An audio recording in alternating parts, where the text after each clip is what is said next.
The Dark Eye is not really a game, it's more of an experience, a way to experience the work of Edgar Allan Poe. I did make a video on this game a long time ago, but I was quite new to making videos and my ability to write scripts has, in my opinion, improved significantly since then. So this time I want to go through this game with the intention of learning more about Poe's work, and why his short stories have been so influential in not just American literature, but in all works which focus on Gothic horror. Let's get into it.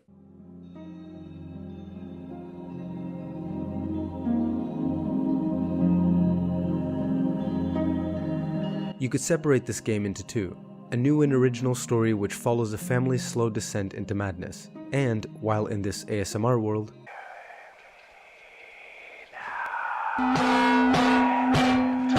a dive into some of Poe's most famous stories. There are, however, slight liberties taken in these retellings, and an added feature to these stories. While Poe's stories are often told from the perspective of the killer, here we get to see the perspective of the victim. This, for the most part, doesn't add much, except for in the story Berenice, where the perspective of Berenice herself adds to the tragedy of the tale, at least in my opinion. An interesting detail which I want to talk about before we get into the first story is this phrenology map. Phrenology is a science which is about as scientific as astrology. To us, in the modern age, it's obviously a pseudoscience, but before it was used to justify horrible ideas, it was quite popular in the form of personality analysis, and the use of its aesthetics here not only placed the game at a specific time and place, that being 19th century America, it also fits well with Poe's fascination with the darker aspects of our human psyche, and the Machiavellian traits which you could argue are present within us all. Or you could say that, no matter how mad and fantastically evil one's actions might seem, know that you also possess the constitution for such actions. And I think this idea is bolstered by the fact that, in order to delve into Poe's stories, you must gaze into your reflection. And with that, we look into a wine bottle to go into our first story.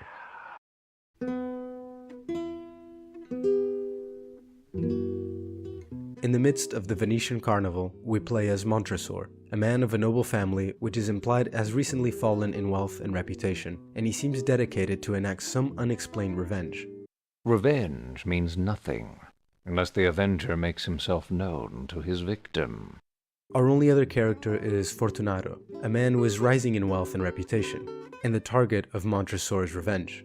For years I've suffered his injuries, but now he has ventured upon insult. The injuries Fortunato has inflicted on Montresor, or how he has now ventured upon insult, is unclear, and will be the main theme surrounding this tale. When meeting Fortunato, you notice Montresor's overly courteous demeanor. Throughout these retellings, I'll be interjecting with quotes from the original story, in order to get a more complete picture. Here's what Montresor has to say about his interactions with Fortunato. It must be understood that neither by word nor deed had I given Fortunato cause to doubt my goodwill. I continued, as my wont, to smile in his face, and he did not perceive that my smile now was at the thought of his emulation. Emulation here meaning to kill as sacrifice. And since Montresor views his acts as justified revenge, a sacrifice for justice. About Fortunato's carnival attire, he says this: the man wore motley. He had a tight-fitting party-striped dress, and his head was surmounted by the conical cap and bells. I was so pleased to see him that I thought I should never have done wringing his hand. Montresor takes great pleasure in seeing Fortunato in this jester's outfit. He takes great pleasure in seeing him look literally foolish. He then says, My dear Fortunato, I wonder if you could help me. I've bought a small cask of what passes for Amontillado, but I have my doubts. Amontillado? But I have my doubts. Amontillado being quite an expensive Spanish wine. Fortunato's companion then explains how unlikely it would be to have found a cask of Amontillado in the middle of the carnival. But in order to rope Fortunato in, Montresor feeds his ego by mentioning a competitor of Fortunato's. Lucchese has a discerning palate. Perhaps he could take a sip. Bah, Lucchese can't tell Amontillado from gutter water. I think it's important to note that in the original story, Fortunato says, Lucchese cannot tell Amontillado from sherry. This line alone shows his pride, overconfidence, and ignorance, as he doesn't even know that Amontillado is a type of sherry, yet he considers himself a connoisseur of fine wine. Montresor leaves, pretending to seek Lucchese, when Fortunato decisively tells Montresor to take him to his vaults so he himself can inspect the wine. Where? To your vaults. But surely your wife is looking for you. She'll see me soon enough. Let us go. And so you make your way to Montresor's palazzo. On the door to Montresor's vault is his family crest, which the game doesn't portray with total accuracy. In the story, Montresor describes it as such: a huge human foot door in a field of azure. The foot crushes a serpent rampant whose fangs are embedded in the heel. The motto, "No one provokes me with impunity." To which Fortunato simply replies, "Good." That's all he says, just good. This motto contains a very clear foreshadowing, meaning although you may attack Montresor's family, know that they will strike back or get their revenge. Throughout their journey through the vaults or catacombs, Fortunato drinks and gets more intoxicated, all while Montresor, in his twisted sense of humor, pleads for him to go back, as he's afflicted with a severe cough, and the vaults are extremely damp and covered in nitre. "Come," I said, with decision. "We will go back. Your health is precious. You are rich, respected, admired, beloved. You are happy, as once I was. You are a man to be missed. For me, it is no matter. We will go back. You will be ill, and I cannot be responsible. Besides, there is Lucchesi." "Enough," he said. "The cough's a mere nothing. It will not kill me. I shall not die of a cough." And Montresor again shows his dark sense of humor and how much he relishes in his revenge by simply saying, "True, true." After I got embarrassingly lost, we finally get to where Fortunato believes is the Cask of Amontillado. At the most remote end of the crypt, there appeared another less spacious. Its walls had been lined with human remains, piled to the vault overhead, in the fashion of the great catacombs of Paris. Within the wall, thus exposed by the displacing of the bones, we perceived a still interior crypt or recess, in depth about 4 feet, in width 3, in height 6 or 7. It seemed to have been constructed for no special use within itself, but formed merely the interval between 2 of the colossal supports of the roof of the catacombs, and was backed by one of their circumscribing walls of solid granite. Fortunato excitedly goes in, eager for the exquisite wine, when Montresor fastens him to the wall and continues to mock him. It is very damp here. One last time, let me implore you to return. No? Then I must leave you. Montresor then pulls from a pile of bones, bricks which he uses to seal Fortunato.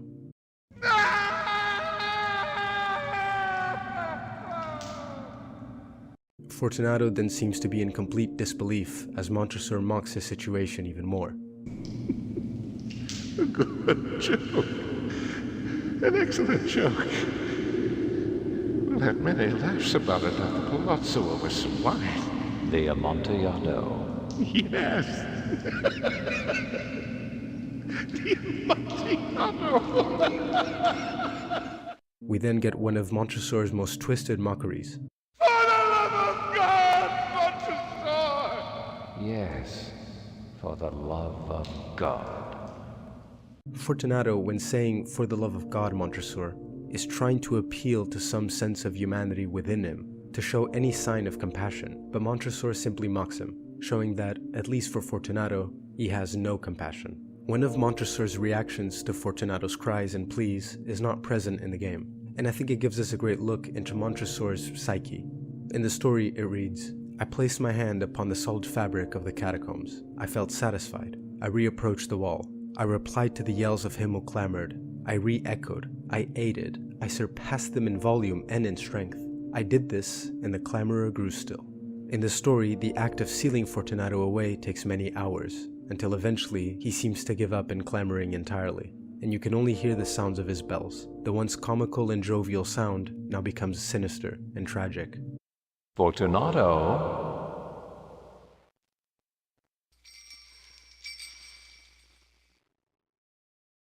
Now, this is essentially a detective or murder mystery story, the detective in this case being us, the reader. But of course, we are not finding out who committed the act or how it was committed. We are finding out why it was done in the first place. In the beginning of the story, Montresor tells us, "A wrong is unredressed when retribution overtakes its redresser. It is equally unredressed when the avenger fails to make himself felt as such to him who has done the wrong." What's Blood yapping about, I hear you ask? Well, basically, he, at the beginning of this tale, felt it necessary to make clear to Fortunato what was happening to him and why. Explain to him what he has done to deserve this. Only then is the revenge complete. But in the end, we see that he never explained to Fortunato what he's done. because it wasn't some sort of divine idea of justice or some virtuous idea of revenge that brought him to do this. It was just his pride and his ego. Now, why do I say this? Well, because Fortunato's crimes, as Montresor calls them, are not any remarks he may have made or insults, at least not in the literal sense. His fortune and success is a crime to Montresor. His mere existence is a crime enacted on Montresor. Therefore, he must pay with his life. Look at his punishment, for example. Montresor locks Fortunato away, to die alone, with no possessions, with no Amontillado, to die in obscurity. His revenge mimics what Montresor feels has been done to him. Fortunato doesn't deserve all the wealth and reputation he has garnered. Montresor finds Fortunato to be a man without class, and deeply unintelligent. His drunken state during the carnival, his jester's outfit with its obnoxious bells which draw attention to him, his ignorant and prideful confidence shown in his lack of knowledge in wine. Fortunato, in the simple act of being, has wounded Montresor's ego, and for an insecure man, the ego is their most sensitive organ. He had plenty of time to explain to Fortunato how he has hurt him, or cheated him, but what does he do? He mocks his screams and cries. Even he doesn't know what Fortunato did exactly. Montresor simply feels inherently that he's been cheated. But don't be too fooled into thinking that Fortunato is much different, because in a beautiful ironic way, Fortunato's own stubborn pride is what sealed his fate. Insisting on being the one to examine the Amontillado, insisting on going into the vaults despite his horrible cough, which was clearly quite debilitating. But no, the great Fortunato will not die of a mere cough, and he, ironically, did not. That's another big part of this story, the dark, ironic humor which is used to unsettle the reader by foreshadowing the grim fate of Fortunato. We already went over his comical outfit and Montresor's multiple comments used to confess his intentions, which of course go completely over Fortunato's head. But another instance of ironic humor is in the names of the characters. First, Fortunato. You could read it as Fortune, since he is a wealthy and respected man, but more accurately, you could read it as Fortunate, or Lucky, which we know not to be the case at all. And then there's Montresor, read in French as Mon Trésor, meaning my treasure. You could read his treasure being the revenge which he takes so much delight in enacting, but I think it shows his loss in wealth and social stature, which causes his want for revenge in the first place. In a way, his name almost mocks himself. This is one of the most impressive parts of this story, the beautiful layers of irony and dark humor that force the reader to really pay attention. But anyway, let's look into our next story by looking into this cleaver.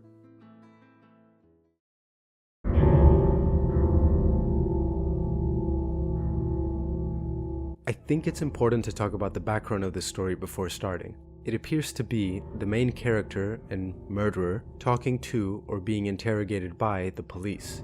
Not attempting to prove his innocence, mind you, but to prove his sanity. True, nervous. Very, very dreadfully nervous. I had been and am. But why will you say that I'm mad? The disease had sharpened my senses, not destroyed, not dulled them. Above all was the sense of hearing acute. I heard all things in the heaven and in the earth. I heard many things in hell.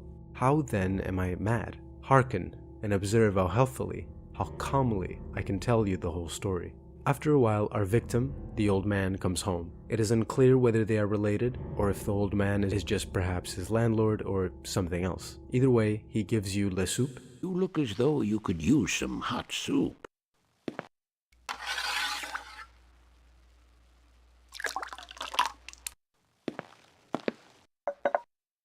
And we get to know why the old man has been chosen as the victim. The narrator tells us, "It is impossible to say how first the idea entered my brain, but once conceived, it haunted me day and night.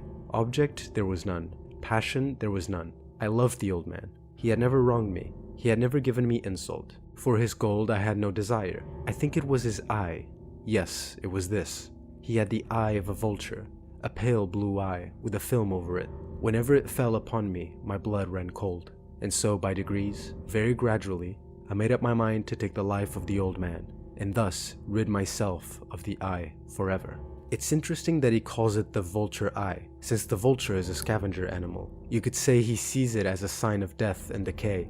He's repulsed by it, but also afraid of it. He feels it preys on him, much like a vulture. Perhaps this could be meant as a metaphor for death itself, something we are repulsed by, that we deem unsavory to talk about, and that we are all, to some extent, afraid of. This is also a case of monomania, something popularized in the 19th century which refers to a psychological obsession with one particular object. A plot device Edgar Allan Poe used multiple times very successfully. This monomania could also be the disease the narrator mentions at the beginning, although that's more debatable.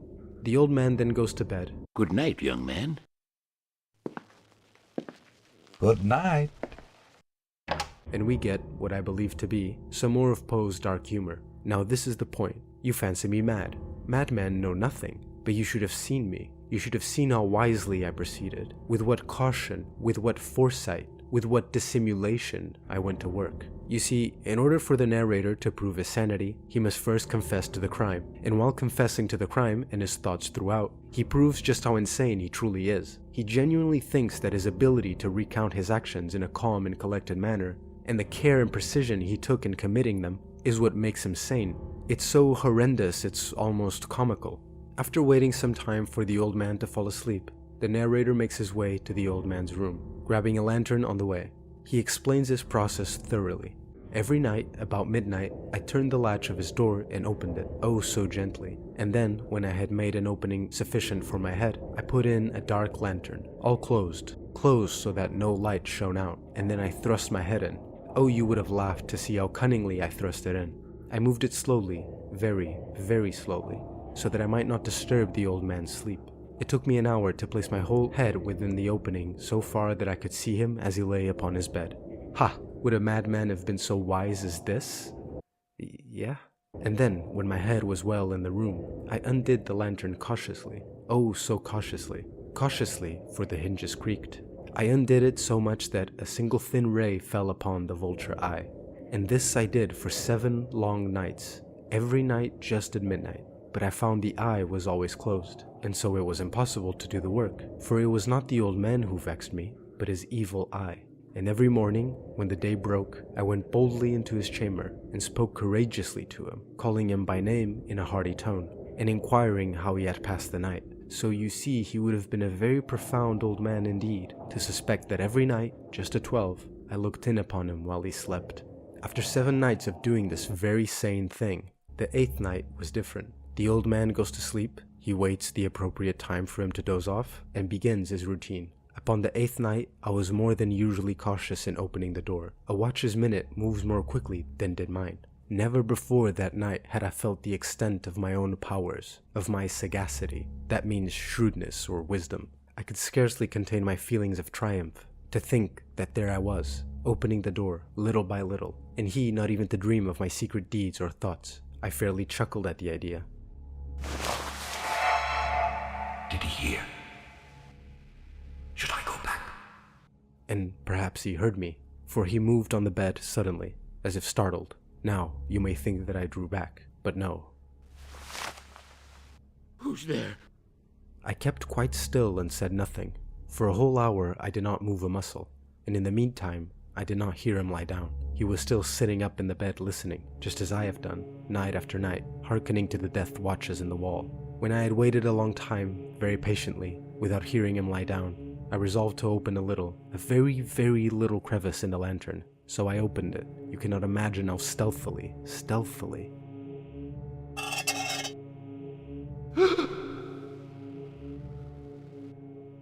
What's that? My God. His heartbeat. Now, I say, there came to my ears a low, dull, quick sound, such as a watch makes when enveloped in cotton. It was the beating of the old man's heart. It increased my fury, as the beating of a drum stimulates the soldier into courage. The beating grew louder, louder. I thought the heart must burst, and now a new anxiety seized me.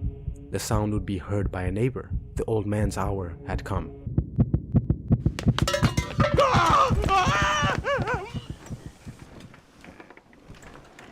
There. No more. What's that?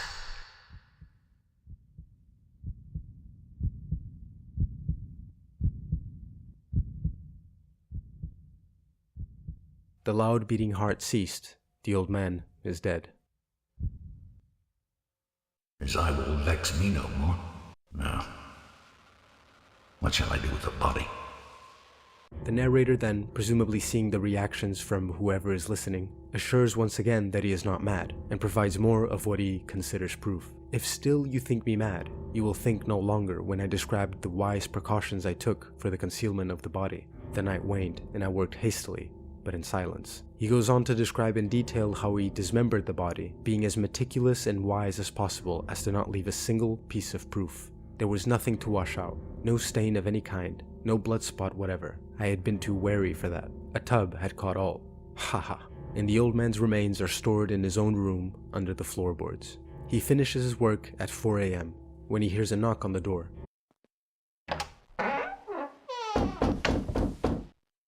It's the police. Someone had reported hearing a loud shriek, but our narrator assures them that it was his own, that he had woken up from a night terror. He allows them to search the apartment, and even in his immense confidence of his handiwork, leads them to the old man's room. You'll want especially to look into the old man's room. Yes, look particularly here. In here, boys. Watch it. Sorry. More confident even, he brings a chair for the officers to sit and rest, placing his own over the old man's remains, sitting proudly over them. The officers were satisfied. My manner had convinced them. I was singularly at ease. They sat, and while I answered cheerily, they chatted of familiar things. But ere long, I felt myself getting pale and wished them gone.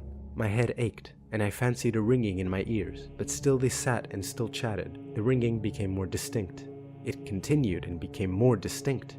I talked more freely to get rid of the feeling, but it continued and gained definiteness, until, at length, I found that the noise was not within my ears. Again, the sound of a beating heart, so loud it's as if it's about to burst. It grows louder and louder and louder. Was it possible they heard not? Almighty God, no, they heard. They suspected. They knew. They were making a mockery of my horror. This I thought, and this I think. But anything was better than this agony. Anything was more tolerable than this derision. I could bear those hypocritical smiles no longer. I felt that I must scream or die. And now, again, hark. Stop! I admit it. I confess. Tear up the planks. Here. It is the beating of his hideous heart.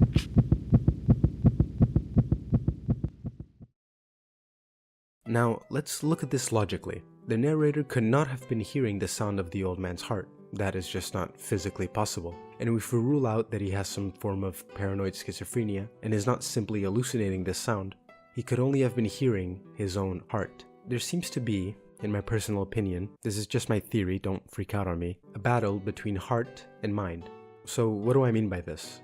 Well, we can see that the narrator is an incredibly logical and rational individual. Too much so, you could say. He has attempted to rationalize his extreme fear of death and mortality, represented by the old man's eye, as not a psychological phenomena, but a material one. It is literally the old man's eye which calls for his death. Therefore, he must be rid of it. However, his issue is more psychological and metaphysical, and therefore one of the soul, or you could say of the heart. And then the title tells us the rest, the telltale heart. The narrator, so consumed with guilt for what he has done, because remember, he has no issue with the old man, even going as far as to say that he loved him, he confesses to ease the burden of his heart, one which his incredibly rational mind does not comprehend. I could be wrong, but it is common for Poe stories to sometimes share themes with each other, and this duality of heart and mind, I believe, is also present in our next story.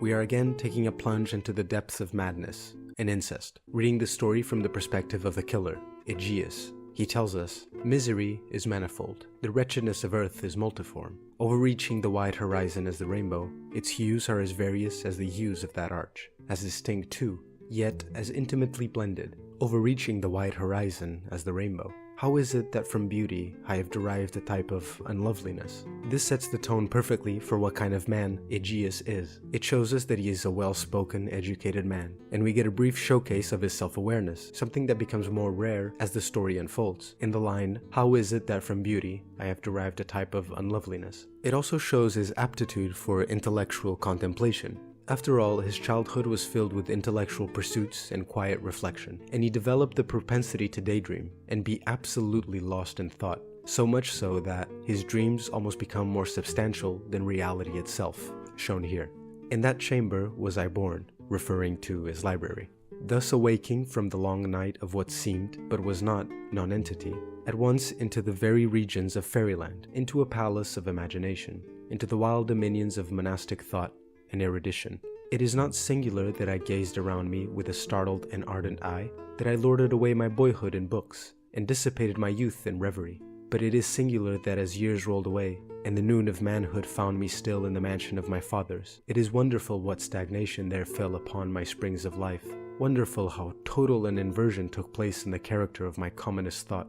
The realities of the world affected me as visions, and as visions only, while the wild ideas of the land of dreams became, in turn, not the material of my everyday existence, but in very deed that existence utterly and solely in itself. As we come into the story, Aegeus is in the process of writing a letter, lamenting the state in which Berenice, his cousin, finds herself in. She's been stricken with an unnamed illness, which has caused her to lose her beauty and has made her weaker. Aegeus tells us about Berenice, or at least Berenice as he knew her. Berenice and I were cousins, and we grew up together in my paternal halls. Yet differently we grew. I, ill of health and buried in gloom, she agile, graceful, and overflowing with energy. Hers the ramble on the hillside, mine the studies of the cloister. I living within my own heart and addicted body and soul to the most intense and painful meditation. She roaming carelessly through life with no thought of the shadows in her path, or the silent flight of the raven-winged hours. Here we see the theme of mind and heart that I mentioned before. Aegeus is fully controlled by rational and intellectual thought, and Berenice, at least to his view, blissfully follows more romantic ideas stemming from the heart.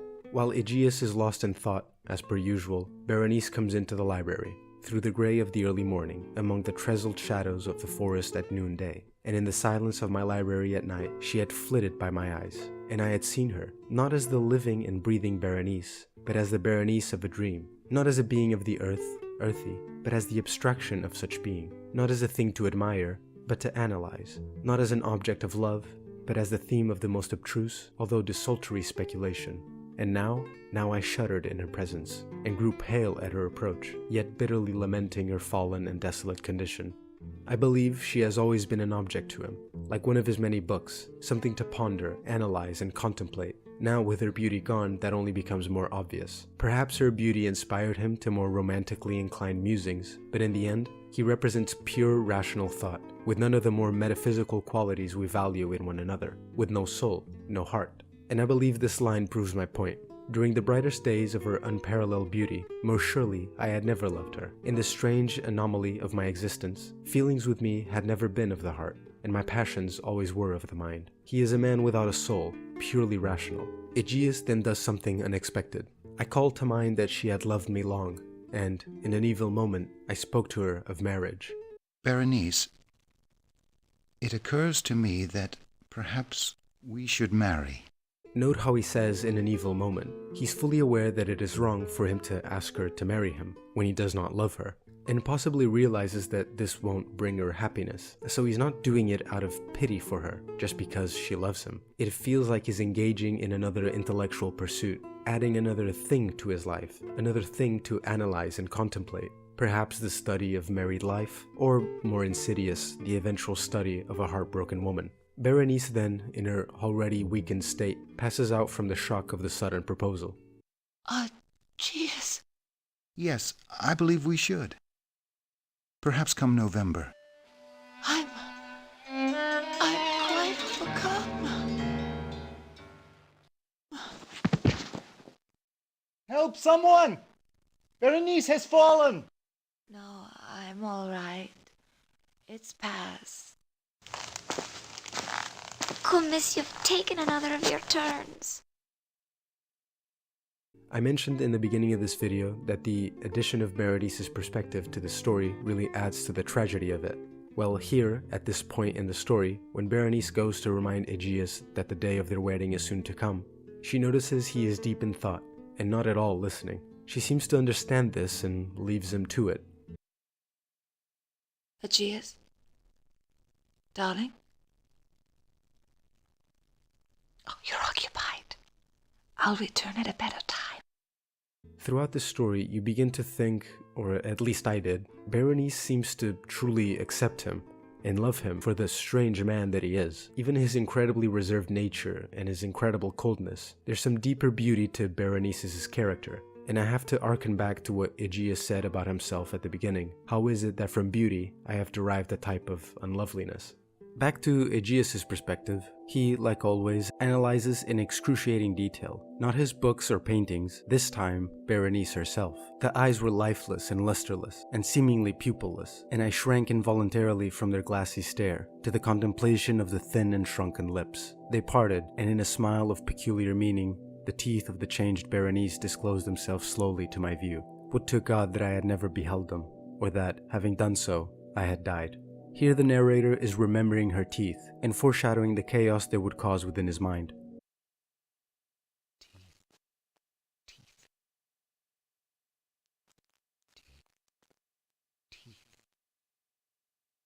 A monomania is set within Aegeus. All the works of art which Aegeus used to escape into a deep meditation are now tainted with the perfect white teeth of Berenice. All other matters and all different interests became absorbed in their single contemplation. They alone were present to the mental eye, and they, in their sole individuality, became the essence of my mental life. I held them in every light, I turned them in every attitude, I surveyed their characteristics, I dwelt upon their peculiarities, I pondered upon their conformation, I mused upon the alteration in their nature. I shuddered as I assigned to them, in imagination, a sensitive and sentient power, and even when unassisted by the lips, a capability of moral expression. The significance of the teeth is very interesting, because while her face and body have withered due to her illness, her teeth seem to be immaculate.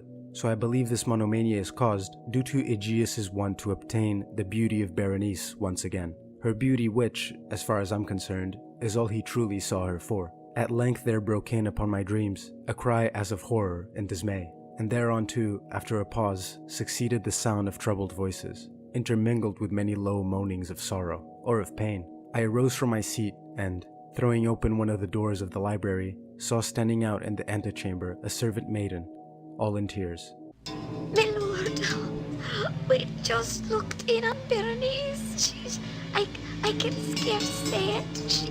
She is no more. Berenice has suddenly died and has been buried within the property. We are then transported into his library in the dead of night. Aegeus seems completely lost mentally, with little to no recollection of the previous hours. I was well aware that since the setting of the sun, Berenice had been interred, but of that dreary period which intervened I had no positive, at least no definite comprehension. Yet its memory was replete with horror, horror more horrible from being vague, and terror more terrible from ambiguity.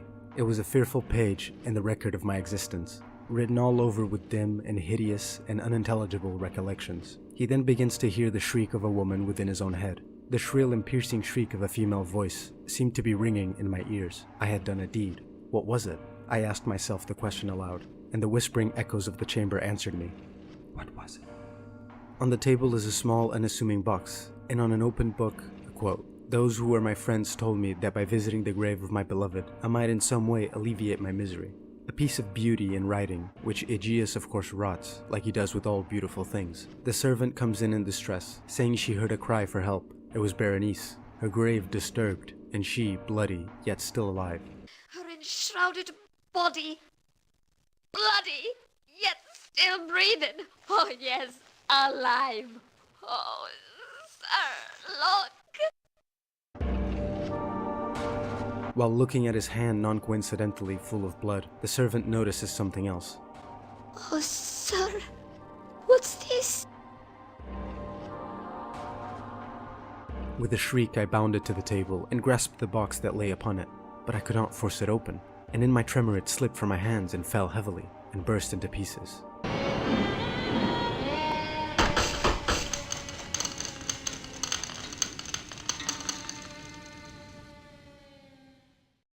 Like I said before, the addition of Berenice's perspective really adds to the tragedy of the story.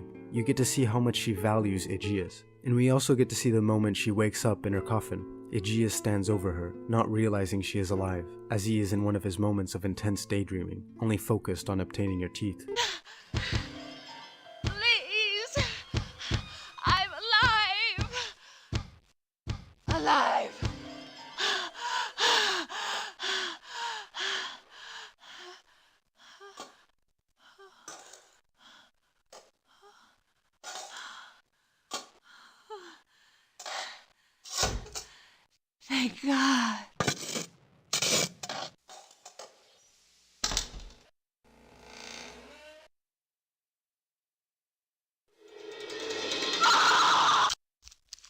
This is one of Poe's most controversial stories. Originally published by the Southern Library Messenger, it received multiple complaints from readers, who were horrified by the violent nature of this tale, forcing the publisher to release a shorter version, which removed the scene of Aegeus going to Berenice's grave. As you can expect, I'm not in favor of this kind of censoring, but if I'm totally honest, I think this version, where it is only implied that Aegeus opened Berenice's grave and pulled out her teeth while she was still alive, is much more sinister and overall scarier. But that's just my opinion.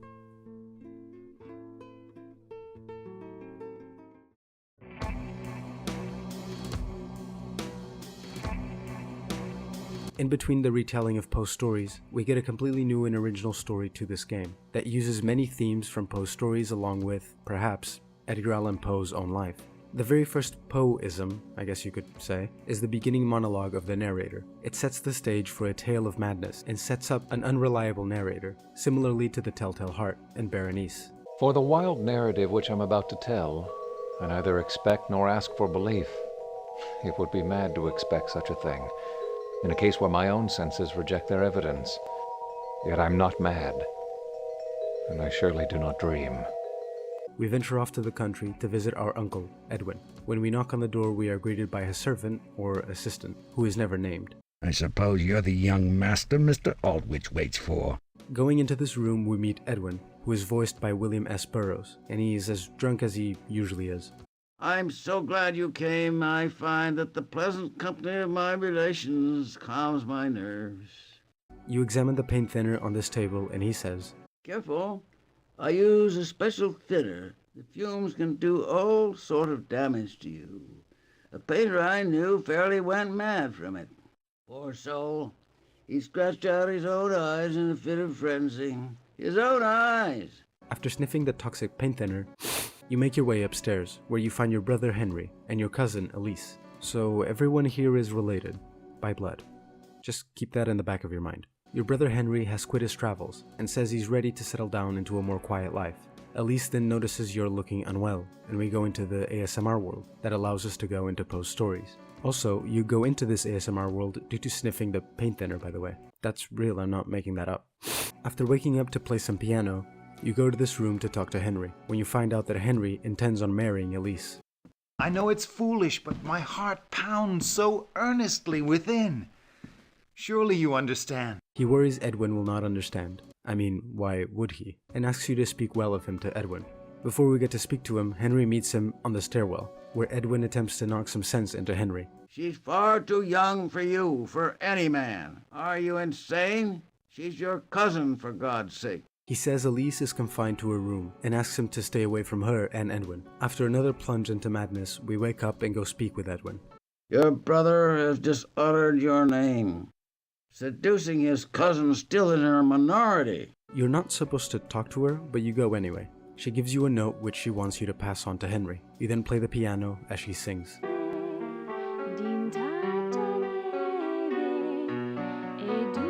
When she suddenly starts bleeding from her mouth. After yet another dive into Poe's stories, you give Henry the note. Henry says Edwin has become unbalanced, and that he blames Elise's unnamed condition on Henry's unnatural advances. Here, I believe we have two Poe-isms. First, Elise's unknown condition. Poe's stories almost always feature some nebulous physical or psychological condition, as kind of a major plot device. Another one is the cousin thing. We saw it in Berenice, but also, I haven't mentioned, Poe himself married his cousin, who was also 13 years old. Now, this is a very controversial topic when discussing Poe. We will talk a little more about Poe as a man and his marriage a little later. The point that I'm trying to convey right now is that perhaps Henry here is supposed to be a sort of representation of Poe himself. Suddenly, Edwin's assistant comes in to share some tragic news. The mistress Elise is no more.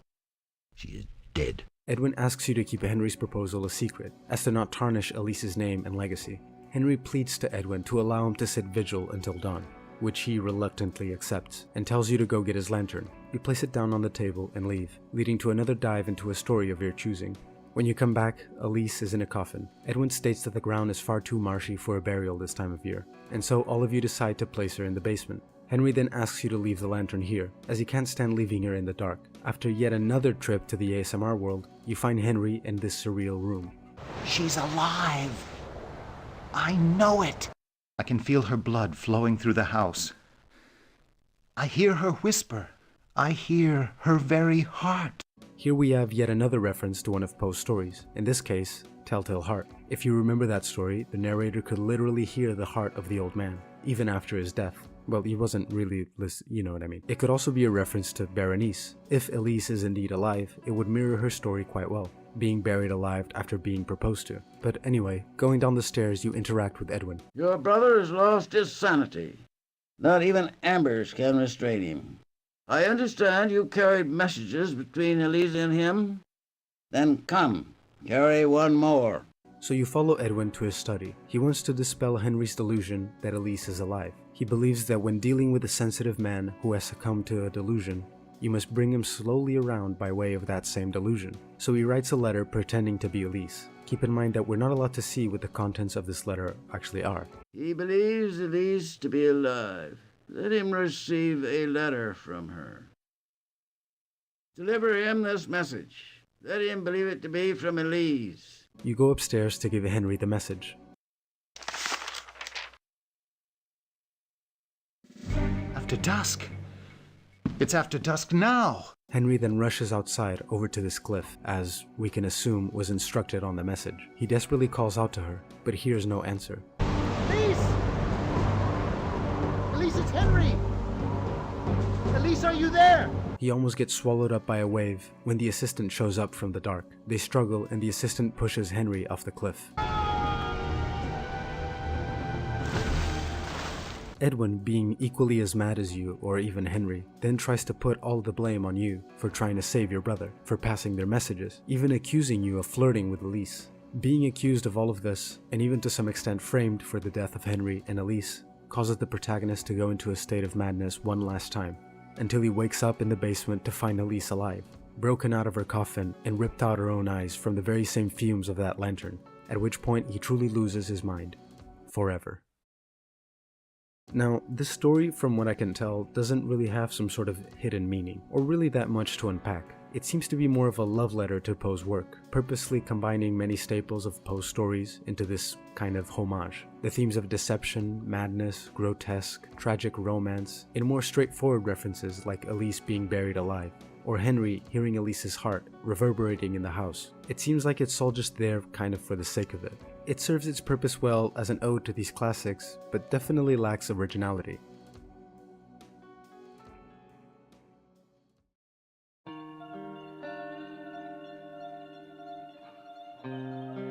Now, as I mentioned before, Poe's marriage is definitely a point of rightful controversy. It is a known fact that he married his cousin Virginia, and that she was 13 when they married. Many people argue that this was normal at the time. Now, I'm not a qualified historian of any kind, but I do have an interest in history and often spend time learning about the lives of people in the past.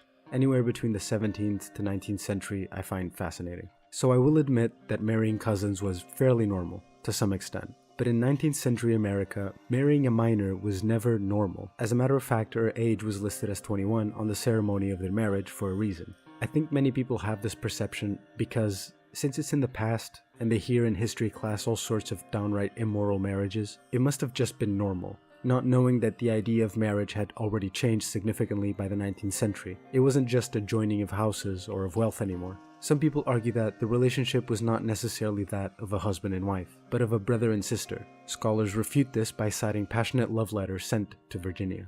Others even claim that Poe had no interest in women, that perhaps he was homosexual, which is a safe theory, given that if he was, he of course would never say it outright in the late 1800s, and he probably would try to marry to keep the appearance that he wasn't. Now, let's ignore the fact that Poe had shown a longing for other women, which he would represent in some of his works like The Raven, or in the poem Annabel Lee. Throughout this video, I have shown you how impressive Poe's work was, how much complexity and detail he was able to pack into a short story, how innovative, controversial, and daring his work really was, and how without it, all horror literature today might have been significantly held back. So it unfortunately doesn't come as a shock to me that all these excuses are made for his character. Now, I can't say with certainty if they are just excuses or not. My point is, his marriage makes me uncomfortable, and honestly, a part of me wishes I had never learned of it. But I believe we can appreciate his work and acknowledge his legacy in the literary world, while at the same time condemning his choices in his personal life and condemning the man himself, which I don't blame you for doing at all.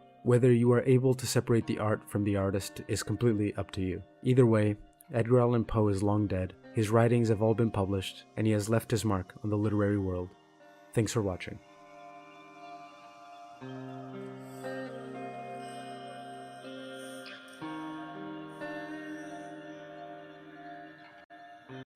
I want to take a pic with Cardi B inside my cardigan.